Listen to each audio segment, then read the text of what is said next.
José Fortes, director de Laureon, consultora especialista en innovación. Bienvenido. Muchas gracias. Transformación digital, dos palabras que usted bien conoce, pero ¿cómo las definiría?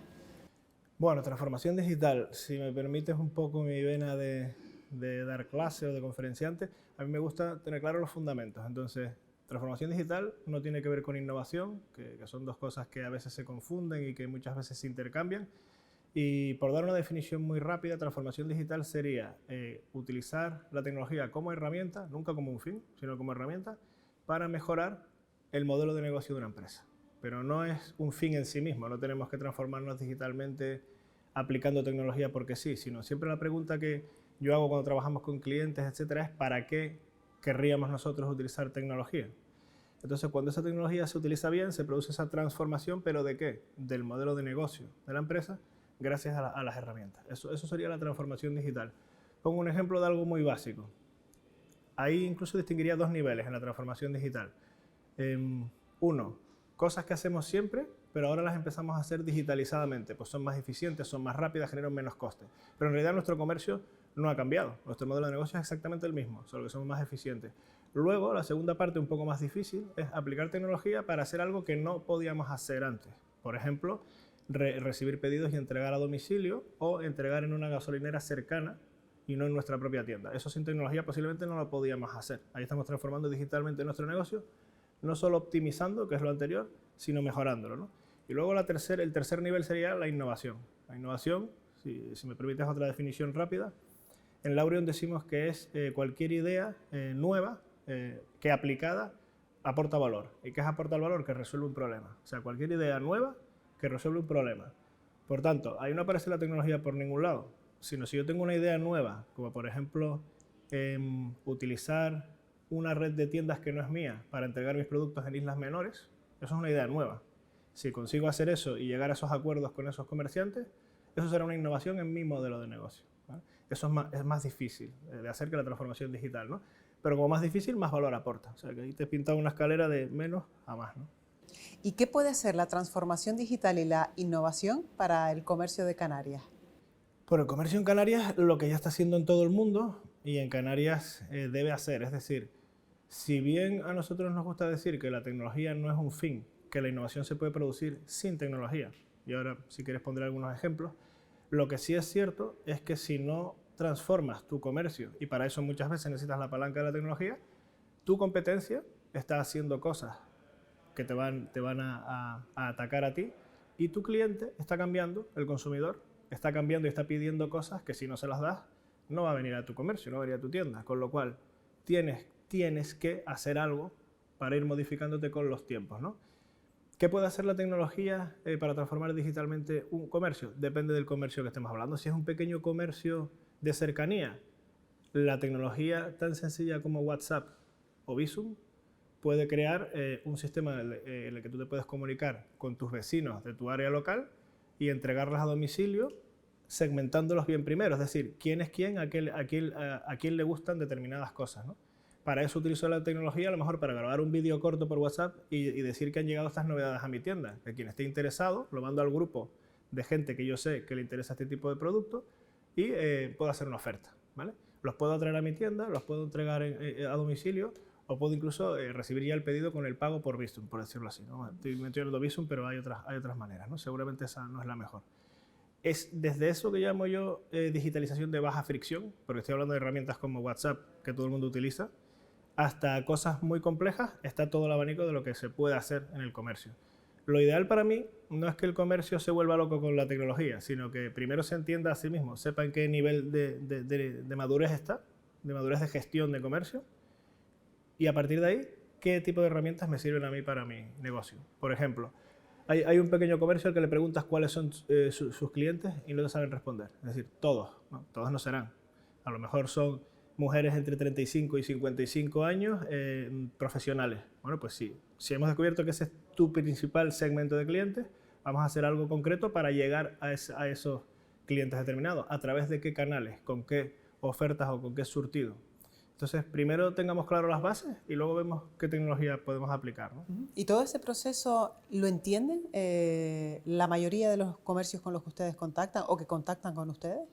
Otra vez depende. Nosotros trabajamos con grandes cadenas de retail que están, digamos, mucho más avanzados en este mundo, y también con el comercio local. Hemos hecho un proyecto para el comercio local en Santa Cruz de Tenerife que ha ido muy bien, y se hablaba de escaparatismo con Sociedad de Desarrollo de Santa Cruz de Tenerife.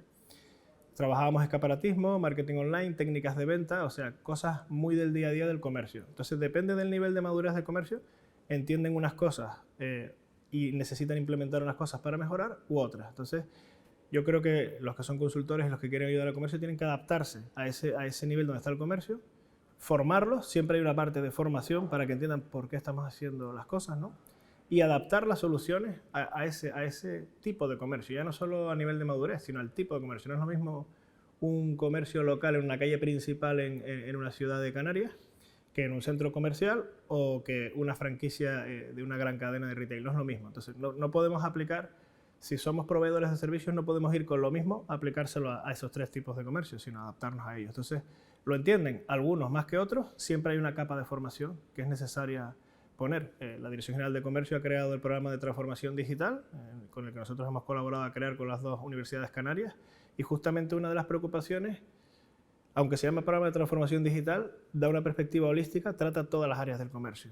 Las empresas que han pasado por ahí, son más de 150 en su primera edición, han sido formadas en todas las áreas del comercio para poder luego entender qué tipo de tecnología o qué tipo de transformación digital tienen que hacer. ¿Y cuál es el proceso? Está hablando que hay un proceso diferenciado, evidentemente, dependiendo del tipo de negocio o el tipo de comercio del que estemos hablando, dónde esté ubicado y demás. Pero ¿cuál sería el proceso dependiendo de esa diferenciación? Dependiendo del tipo de comercio del que estemos hablando. Sí, sí. Empezando a lo mejor por un pequeño comercio a pie de calle, o a lo mejor un comercio que esté ubicado en un centro comercial, por poner dos ejemplos, que me gusta, está siendo muy ilustrativo. Claro, bueno, es que lo primero que hay que hacer es entender, como nosotros por de formación de consultoría, todo empieza con un diagnóstico. Es decir, tengo que entender quién eres, en qué zona estás. El comercio además se hibrida con la ciudad, con urbanismo, con ocio, restauración. ¿Cuál es el mix de ocio y restauración y actividades que hay alrededor tuyo? Si es un centro comercial, eso en sí mismo ya es un mix, ¿no? ¿En qué zona estás? ¿Cuál es la competencia que tienes alrededor? ¿Cuál es la población que tienes alrededor? Tipo de poder adquisitivo, tipo de población. Y a partir de ahí, de entender el comercio cómo está hoy, internamente, independientemente de su entorno, y luego, entendiendo su entorno, es cuando tú puedes construir un comercio que funcione bien en esa zona. Pongo un ejemplo del día a día. El otro día estaba comiendo en un sitio de Santa Cruz de Tenerife, por donde han pasado, hubo un comercio muy exitoso comercio. Yo llamo comercio a toda empresa que entrega un bien o un servicio a un cliente final. Por lo cual, para mí, una peluquería es un comercio, un restaurante tiene parte de restauración, pero también es un comercio, porque está vendiendo cara a cara al público al por menor. Con lo cual, para mí, incluso la restauración la incluyo ahí, ¿no? Pues, desde hace unos 20 años, en un sitio de Santa Cruz había un restaurante que le iba muy bien, y ese restaurante cerró porque se jubiló el dueño. Los 2, 3, 4 restaurantes que han venido después de ese restaurante en el mismo sitio no han funcionado. Hasta que hace 5 años, antes de la pandemia, ya estaba, volvió a aparecer un restaurante que ha vuelto a funcionar muy bien, soportó la pandemia y sigue. ¿Por qué? Estábamos hablando con mi familia y esto me lo dio mi mujer y me dice, ¿sabes qué pasa? No, mi mujer, el que se dedica a la estrategia e innovación soy yo, pero esto lo dijo ella, ¿no? Dice, ¿sabes qué pasa? Que este vuelve a ser, desde hace 20 años, el único restaurante de nivel medio alto que hay en toda esta zona. Yo dije, esa es la clave. Digo, aquí en toda esta zona, si alguien quiere comer, quiere una restauración de nivel medio alto, no existe, no hay oferta. Con lo cual, esta gente se volvió a dar cuenta de eso, no sé si porque lo supo o porque tuvo la suerte, pero al montar ese restaurante con ese posicionamiento, volvió a funcionar. Entonces, fíjate cómo el entorno y el tipo de oferta que ellos están dando les ha vuelto a dar el éxito allí cuando 3, 4 negocios anteriores no funcionaron, porque ya habían muchos como ellos. Entonces, el comercio local, especialmente, si queremos hablar de él, tiene que adaptarse mucho a la zona y especializarse. Si quieres ya te daré más ejemplos adelante. No, vamos a seguir hablando de la especialización porque es un aspecto del que también hemos tratado en otras ocasiones y es bastante interesante, sobre todo en un mundo absolutamente globalizado, el entender que el éxito del comercio es la especialización, ¿no? Sí, efectivamente, dependiendo de qué tipo de comercio hablemos, como tú bien dices, si somos un comercio local y somos un comercio pequeño, la especialización es algo fundamental por oposición a lo mejor a una gran cadena internacional, que puede estar vendiendo productos más genéricos a un precio muy competitivo en muchos sitios diferentes, ¿vale? Porque el público compra algo y no necesita estar tan especializada, que puede estarlo, pero no lo necesita porque sus fortalezas son otras, en procesos de negocio, en optimización, en velocidad con la que lleva surtido nuevo a las tiendas, etc. Pero el comercio local tiene una ventaja espectacular, que es que está físicamente en un sitio y conoce la zona. Entonces, a mí sí que me da a veces pena cuando entro en un comercio y no me preguntan ni quién soy, ni si voy a volver, ni si dejo un teléfono, claro, porque esta deformación de trabajar en el comercio, yo toco a un cliente y quiero como acaban de hacer ahora, darme una tarjeta, ¿no? Para decir, quiero estar en contacto contigo, quiero saber si puedo enseñarte algo para que vuelvas y te interese, ¿no? El comercio local, la ventaja que tiene al estar en una zona es que puede especializarse en dar servicio a lo que quieren los clientes de esa zona, porque los conoce, pero los conoce directamente, sabe quiénes son físicamente. Una gran cadena nacional es muy difícil que conozca a los clientes de una zona, o internacional, es muy difícil, ¿no? Una gran marca deportiva no conoce a los clientes de tal barrio de una ciudad, pero quien lleva ahí un tiempo conoce a esos clientes. Entonces, especialización. ¿Qué forma tiene hoy un comercio local exitoso? Pues una tienda que vende, está especializada en quesos, tenemos muchos supermercados alrededor en esa zona, pero tienen un surtido de quesos determinado. Este comercio puede tener 10 veces más de ese surtido, especializado. Y luego, al conocer a los clientes de la zona, les recomienda a cada uno de ellos los quesos que cree que les pueden gustar y además se los marida con olivas, con aceitunas, con otra serie de productos complementarios al queso que van muy bien. Entonces, hemos convertido una tienda que está compitiendo con supermercados, pero de una manera tan especializada que tú sabes que cuando quieres algo realmente bueno o sofisticado en queso vas a ir allí, no va a estar en el supermercado, porque el supermercado justamente aspira a que hagas la compra entera, pero no a ser especializada en queso. Queso más aceites, más vinagres, más aceitunas, etc. Y solo con eso te has convertido en especialista en una parte de la oferta, si te das cuenta, ¿no? Conociendo a tus clientes, entendiendo sus necesidades, puedes ir adaptando el surtido, modos de entrega, facilidades, etcétera, comunicación con digitalización de baja fricción, y hay muchos negocios exitosos hoy que tienen esa forma. Si te fijas, no tienen grandes locuras montadas, sino están especializados, conocen a su clientela, ¿no? Digo esto porque a veces ni siquiera se conoce bien a la clientela ni cómo se quiere competir. Cuando hacemos trabajo con clientes muchas veces empezamos por ahí. ¿Quién es tu cliente? ¿Cómo compites tú? ¿En precio? ¿En calidad? Empezamos por los fundamentos, luego vemos qué herramientas se pueden poner encima, ¿no? Estamos hablando no solo de especialización, sino de profesionalización por todo lo que está contando, ¿no? En cuanto al comercio, un comercio que cada vez es más profesional, quiere entender mucho más a su cliente y eso también aporta un valor que a lo mejor hace años no tenía, ¿no?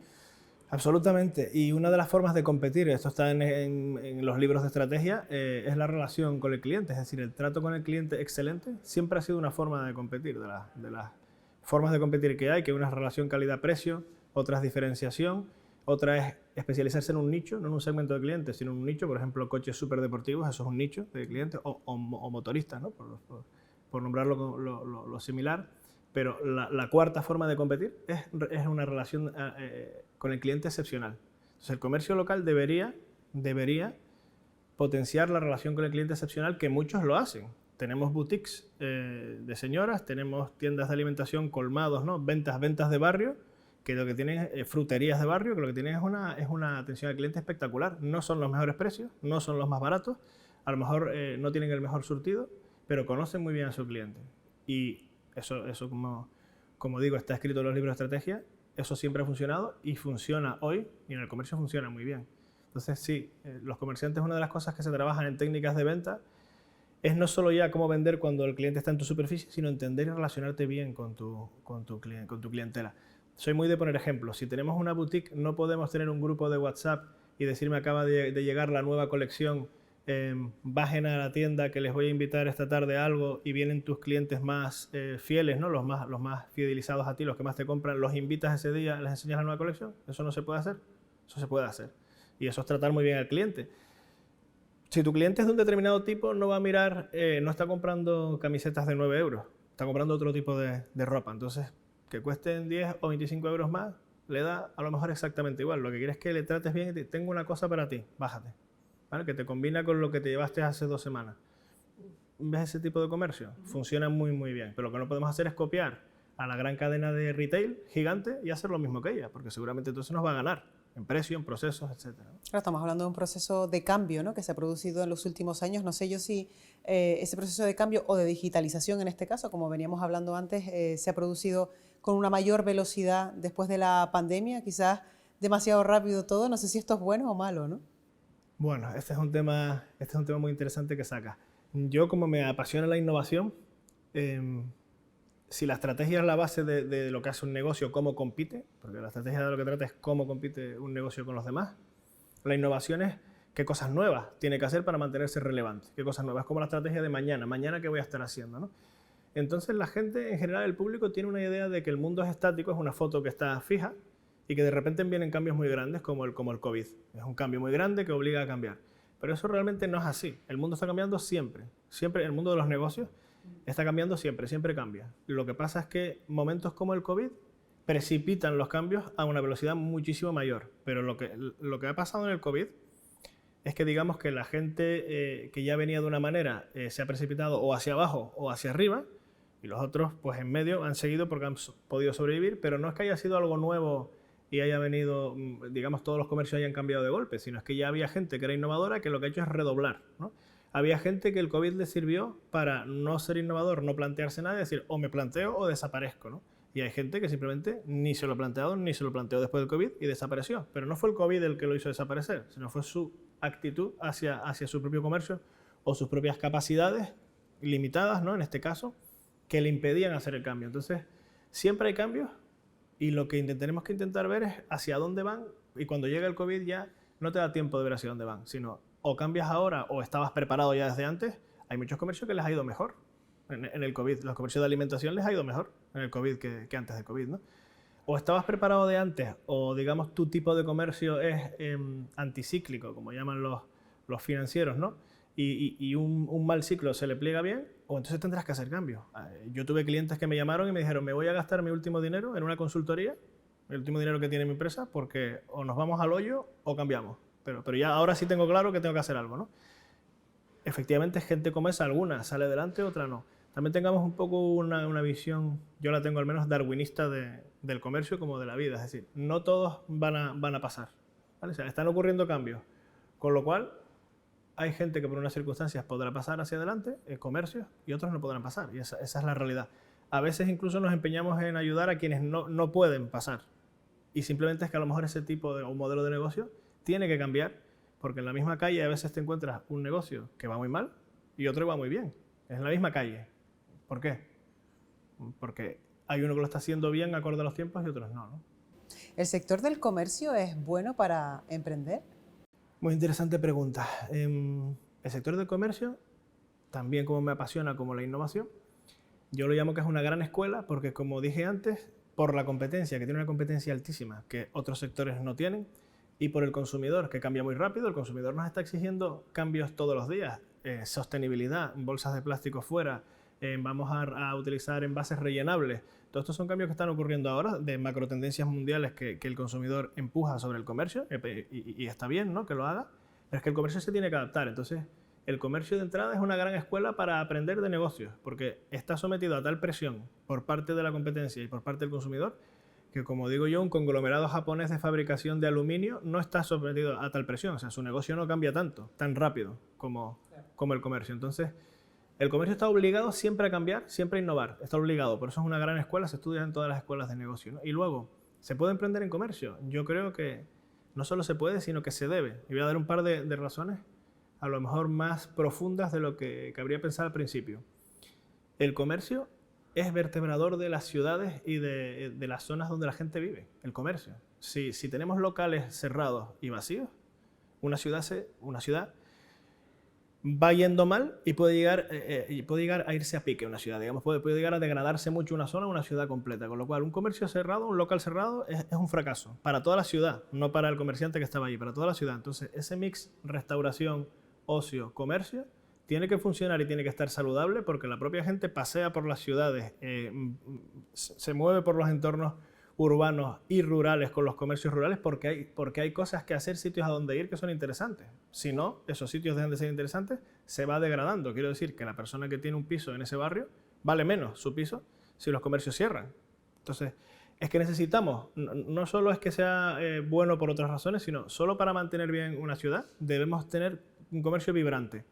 Y luego, con ejemplos como el que di antes de la persona que está especializada en quesos, o como alguien que tiene una tienda de monopatines, ¿qué forma tiene un emprendimiento exitoso en un comercio local? Aquí me estoy siguiendo a comercio local, ¿no? Porque podríamos hablar de grandes cadenas o también de prestadores de servicios online al mundo del comercio, ¿no? Pero hablando de comercio local, por bajarlo muy al suelo el asunto, muy a lo terrenal, que todos podamos ver. ¿Qué pasa con una tienda de monopatines que está especializada en vender monopatines y patines y que aparte de eso su propietaria sube vídeos a YouTube sobre cómo hacer trucos de monopatines, con lo cual se empieza a convertir en una autoridad en la zona? Todos los chiquillos de la zona van, compran el monopatín allí, pero los reparan, tienen talleres de cómo reparar.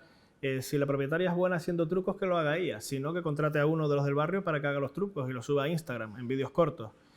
Eso es un modelo de emprendimiento en el que se está utilizando el mundo digital y el mundo físico de la tienda con tu comunidad local para, digamos, ser un punto de referencia, darle vida a la comunidad local, y es un emprendimiento exitoso. O sea, no estoy hablando aquí de una startup que escala y se convierte en un unicornio, pero ese tipo de emprendimiento comercial es muy posible, se da, de hecho, y yo creo que es al que tenemos que ir, ¿no? A veces nos confundimos y pensamos que hay que hacer una startup de comercio que escale como las startups digitales 100%. No tiene por qué. Este que acabo de decir es un buen modelo de emprendimiento y le da vida a la ciudad, ¿no? Todos querríamos tener ese tipo de comercio en nuestro barrio, ¿no? Estamos hablando de un sector del comercio vertebrador de las ciudades, ¿no? Hablamos de la gente no sale a la calle si no tiene escaparates que ver, si no tiene una actividad de la que disfrutar, incluso hasta la seguridad pasa por la presencia o no de comercios abiertos en una determinada calle. Pero los canarios, los consumidores, la ciudadanía, ¿realmente es consciente del papel tan importante que tiene el comercio para una ciudad?